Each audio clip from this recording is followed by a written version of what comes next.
All right, hey, what's up, guys? Welcome to Mostly Pizza. Today we're going to talk a little bit about pizza peels.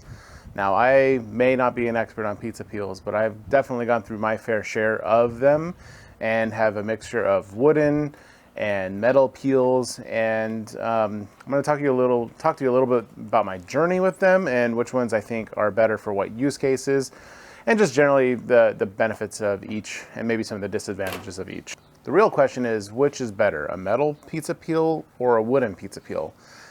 And that's a really tough question to answer because it really depends.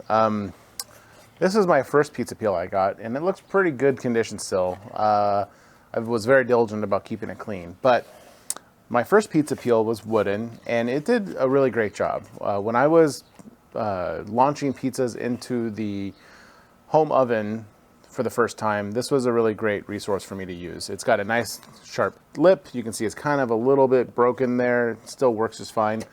It's only 12 inches though, and so I soon realized that I needed something bigger in order to make bigger pies.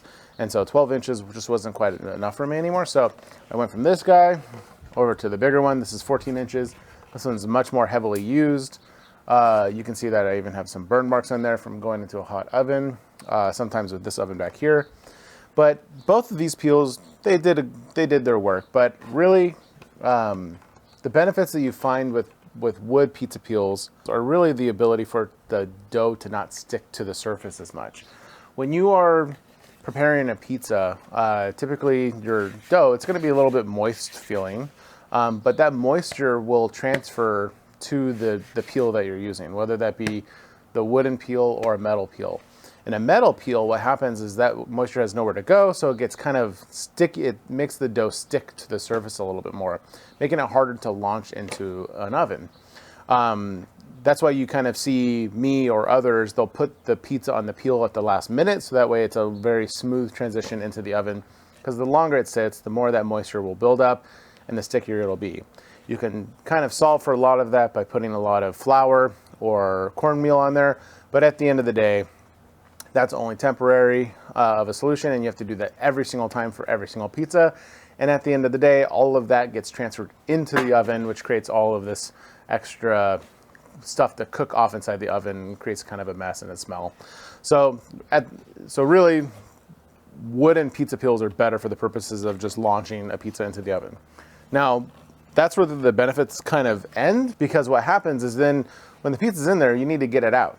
And what I found is because it's wood, you can't really get it as thin. And so getting the pizza peel underneath the pizza when it's in the oven is a little bit more challenging.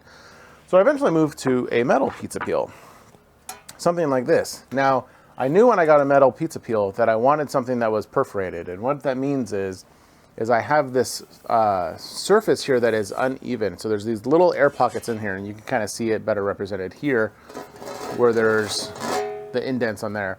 But this has been a really great pizza peel, and the one I've probably used the most to date. But it's kind of a happy medium in between both. So it does get a little bit sticky from moisture from time to time, but because it has those air pockets on the surface, it's less likely to actually stick with the pizza. I do tend to put a lot of flour on this even still, and you've seen in my videos where a lot of the flour just goes right into the oven. So it's not perfect. It's like a happy medium between wooden and a really good metal pizza peel. So that's kind of the purposes for that. What's nice about this one too is you can get underneath the pizza really easily. However, you have this, in this case of this pizza peel, it's got a lip on the side. You can kind of see that there's a little lip there, so it makes it really hard to, if you're going at an angle from the side. So that's one metal pizza peel that I have. I then graduated to this big boy. This is a 16-inch peel. I was really eager to start trying to make a 16-inch pizza in the uni. I have been successful in some attempts. I've been very unsuccessful in others. But really, I moved to the big pizza peel like this because, one, it was cheap, and I thought it would work great. However, you can kind of see it still looks pretty new. There might be some scuffs on there from usage. But the reason why it looks new still is because I don't use it very often. The reason being is it's a hard, flat surface. I think it's made out of aluminum. And what I found is that the pizza sticks very often to this peel. In fact, it's so big as well that it's actually pretty thick. It doesn't really have a a blade at the end of this. And so even getting underneath the pizza at times is a little bit difficult.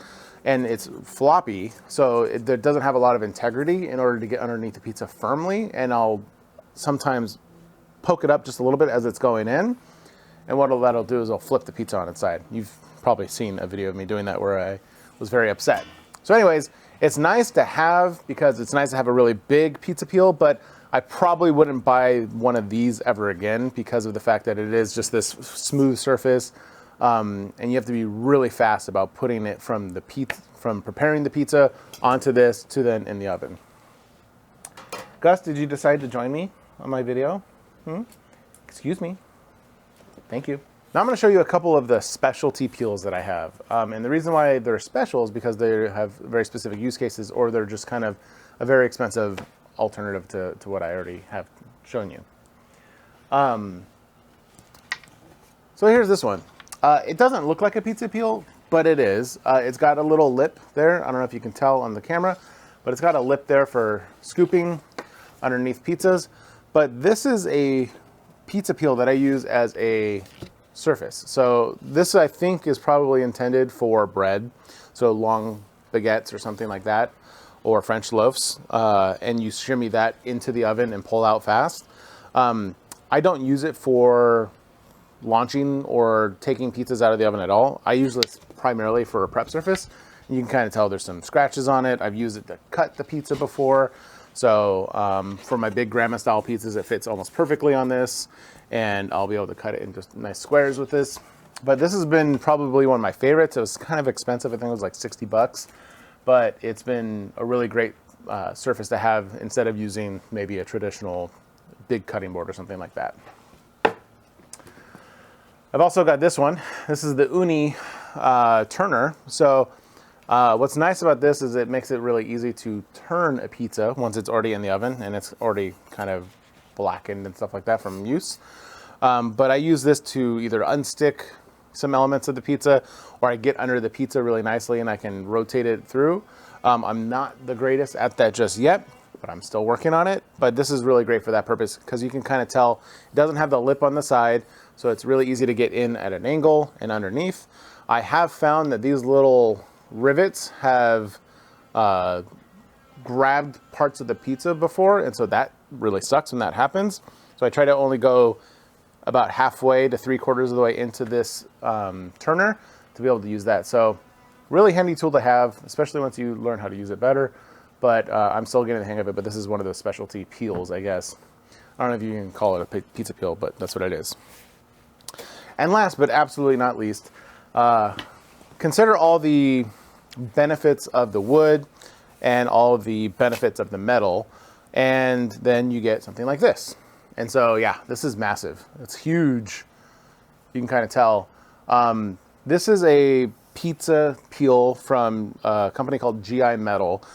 They make industrial-based pizza peels, but you can kind of see here they have these perforations and holes that are through the metal, and that gives you a couple of benefits. One, your pizza is less likely to stick to it because it's sliding and doesn't have the moisture buildup.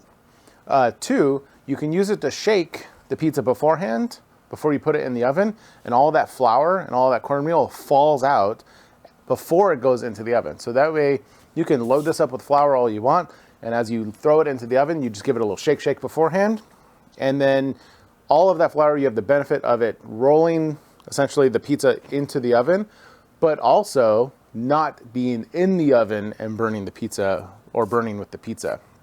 It's got a nice sharp blade. It's got a nice square frame. It's also got the flat sides, so you don't have the little lip there from like the other one.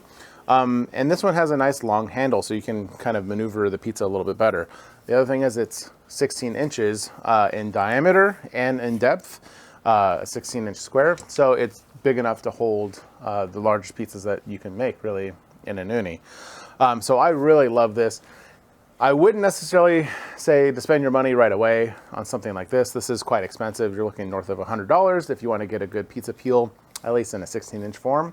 But I do really enjoy this. And honestly, if I were to go back, I probably wouldn't have bought all of these peels before getting one of these. And so there you have it. that's kind of my pros and cons list of the different pizza peels that I have. Let me know what you think in the comment section below. But really what it comes down to is it takes practice, it takes skill on launching the pizza in, getting the peel to use, the right peel to use when you're rotating the pizza around in the oven. I've used any combination of things, of like a long fish spatula to help me launch a pizza, to just overloading it with flour. So anyways, that's pretty much it for this video. Just want to give a quick rundown. Let me know what you think in the comments section below. Don't forget to like and subscribe, and we'll see you at the next one. Thanks.